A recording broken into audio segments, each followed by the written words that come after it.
Iran war ने पूरी दुनिया को हिलाकर रख दिया है। एनर्जी का सप्लाई चेन चरमराने लगा है और इससे एशिया से यूरोप तक के देश प्रभावित हो रहे हैं। कई देश गैस और पेट्रोल डीजल की किल्लत से जूझने लगे हैं।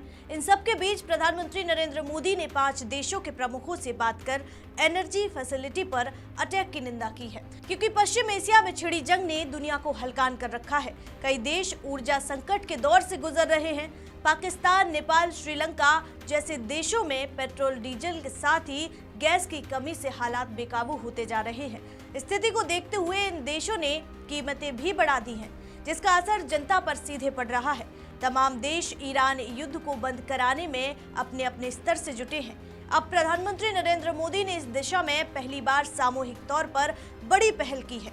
क्या कुछ करने वाले हैं अब पीएम मोदी, बताएंगे विस्तार से। देखिए हमारी खास रिपोर्ट। मिडिल ईस्ट की भीषण जंग, दुनिया भर में टेंशन, पीएम मोदी एक्शन में। युद्ध रुकवाने के सारे दांव बेअसर, मोदी पर दुनिया भर की नजर। सबसे बड़ा प्लान मोदी के पास। नमस्कार, मैं हूं आराधना नामदेव, आप देख रहे हैं वीके न्यूज। पीएम मोदी ने 5 देशों के राष्ट्र अध्यक्षों से बात कर वेस्ट एशिया के मौजूदा हालात पर गंभीर चिंता जताई है। उन्होंने इसके साथ ही संघर्ष और तनाव कम करने की दिशा में कदम उठाने का आग्रह भी किया है। इसके साथ ही पीएम मोदी ने एनर्जी फैसिलिटी यानी पेट्रोल और गैस के संयंत्रों पर हमले की भी कड़ी शब्दों में निंदा की है। इजरायल ने ईरानी ऑयल फील्ड पार्ट्स, तो ईरान ने कतर के रास लफान पेट्रोलियम एवं गैस प्लांट पर अटैक किया है। इससे व्यापक नुकसान हुआ है। अंदेशा है कि आने वाले समय में इस वजह से एनर्जी सप्लाई प्रभावित हो सकती है।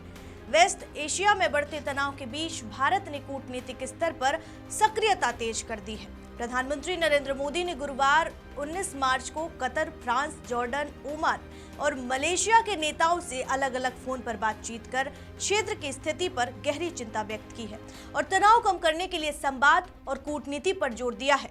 प्रधानमंत्री मोदी ने इन सभी वार्ताओं में एनर्जी इंफ्रास्ट्रक्चर पर भी हो रहे हमलों की कड़ी निंदा की है और कहा है कि ऐसे हमले न केवल क्षेत्रीय स्थिरता को प्रभावित करते हैं, बल्कि वैश्विक ऊर्जा आपूर्ति पर भी गंभीर असर डाल सकते हैं। उन्होंने खास तौर पर हॉर्मुज स्ट्रेट में सुरक्षित और निर्बाध आवाजाही सुनिश्चित करने की आवश्यकता पर बल दिया है। साथ ही जो अंतर्राष्ट्रीय व्यापार और ऊर्जा परिवहन के लिए जरूरी मार्ग हैं, कतर के अमीर तमीम बिन हमद अल थानी के साथ बातचीत में प्रधानमंत्री मोदी ने भारत के समर्थन का आश्वासन दिया और क्षेत्र में ऊर्जा ढांचे पर हमलों की निंदा की। उन्होंने कतर में रह रहे भारतीय समुदाय की देखभाल और सहयोग के लिए आभार भी व्यक्त किया।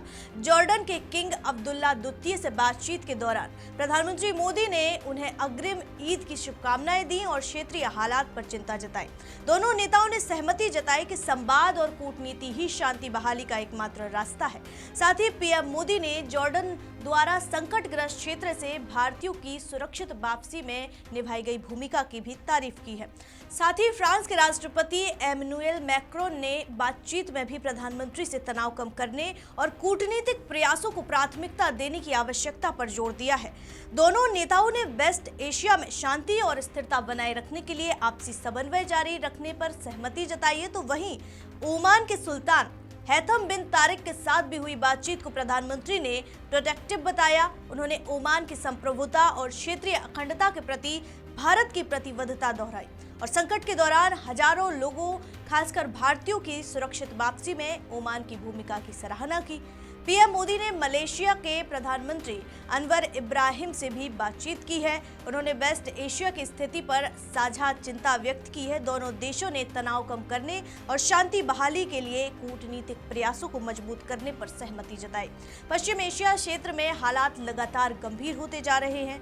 ईरान ने खाड़ी क्षेत्र में तेल और गैस प्रतिष्ठानों पर हमले तेज कर दिए हैं, जो कथित तौर पर उसके साउथ पार्स गैस फील्ड पर हुए हमले के जवाब में किए जा रहे हैं और ये गैस फील्ड दुनिया का सबसे बड़ा प्राकृतिक गैस भंडार माना जाता है। कतर के साथ साझा किया जाता है और इसी बीच अमेरिका के राष्ट्रपति डोनाल्ड ट्रंप ने ईरान को कड़ी चेतावनी देते हुए कहा कि यदि हमले जारी रहे तो अमेरिका कड़ा जवाब देगा। वेस्ट एशिया में बढ़ते इस तनाव के बीच भारत का ये कूटनीतिक प्रयास क्षेत्रीय शांति और वैश्विक ऊर्जा सुरक्षा के लिहाज से महत्वपूर्ण माना जा रहा है। भारत ने स्पष्ट किया कि वो संवाद, कूटनीति और स्थिरता के पक्ष में खड़ा है और किसी भी तरह के सैन्य टकराव से बचने की वकालत करता है। फिलहाल इस रिपोर्ट में इतना ही। आपको क्या लगता है, क्या पीएम मोदी के प्रयास सफल हो पाएंगे? ये युद्ध थमेगा या और बढ़ेगा, ये तो वक्त ही बताएगा। कमेंट करके हमें अपनी राय जरूर दीजिएगा और ऐसी ही तमाम खबरों के लिए देखते रहिए वीके न्यूज।